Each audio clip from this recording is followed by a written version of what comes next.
Oke, Dr. Leo, begini, saya coba mempertajamkan apa yang Anda jelaskan tadi ya. Mengenai ibadah simbolis, itu sangat terikat dengan lokasi, ya, tempat, badan, postur, dan lain sebagainya. Waktu, ya. Iya.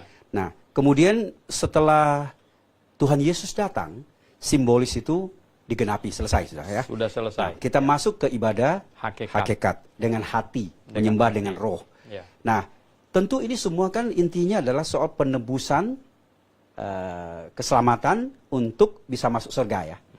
Nah, Ya. di zaman simbolis itu dengan macam-macam korban. Ada Aha. korban untuk menghapuskan dosa lah, Ya. bikin salah, ada seperti Ya. hukum adat lah ya. Betul. Dihukum begini selesai gitu loh. Nah, di hakikat ini, ibadah hakikat ini, kalau berdosa lagi, Iya. menyelesaikan seperti apa kalau kita kontrakan dengan pada saat Ya. simbolis. Begini, di Perjanjian Lama sebenarnya yang paling utama itu adalah korban penghapusan dosa. Ya. Memang ada korban-korban yang lain, ya, korban yang lain seperti persembahan-persembahan, Ya, ya, yang untuk keperluan berbagai keperluan. Tapi yang paling utama dari semuanya itu adalah korban penghapusan dosa. Dosa, ya. Ya. Ada dosa dihapuskan. Begini, di Perjanjian Lama, karena dosa dihapuskan secara simbolik dan melalui penyembelihan korban, ya loh. Sehingga Tuhan Yesus menggambarkan, sebenarnya Paulus menjelaskannya di dalam surat Ibrani dengan lebih jelas bahwa itu dilakukan ulang-ulang. Karena apa? Setelah korban dilakukan, besok lusa berbuat dosa lagi. Iya. Makanya, Itu dia ya, yang saya maksud. malah setiap tahun imam besar harus mempersembahkan korban dulu gitu untuk penghapusan dosanya sendiri, baru kemudian dia melayani bangsanya itu. Nah, di Perjanjian Baru sebenarnya gini. Karena mengapa di Perjanjian Lama ulang-ulang berkali-kali? Karena itu adalah sifat sebenarnya penggambaran ke depan. Nah, ketika Tuhan Yesus datang, dialah sebenarnya korban yang sesungguhnya, yang hakikat itu. Jadi ketika Tuhan Yesus sekali sudah mempersembahkan dirinya sebagai korban, cukup satu kali. Cukup satu kali Tuhan Yesus menggantikan saya dihukumkan atas semua dosa saya.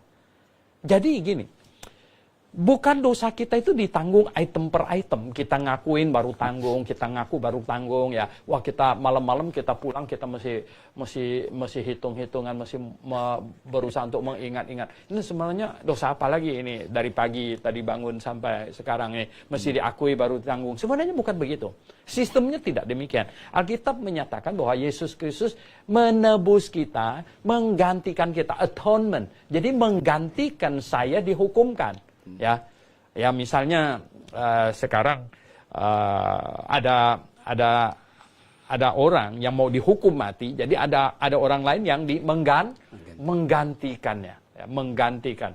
Jadi menggantikan itu bukan menggantikannya dihukum atas sebagian dosanya, ya nggak?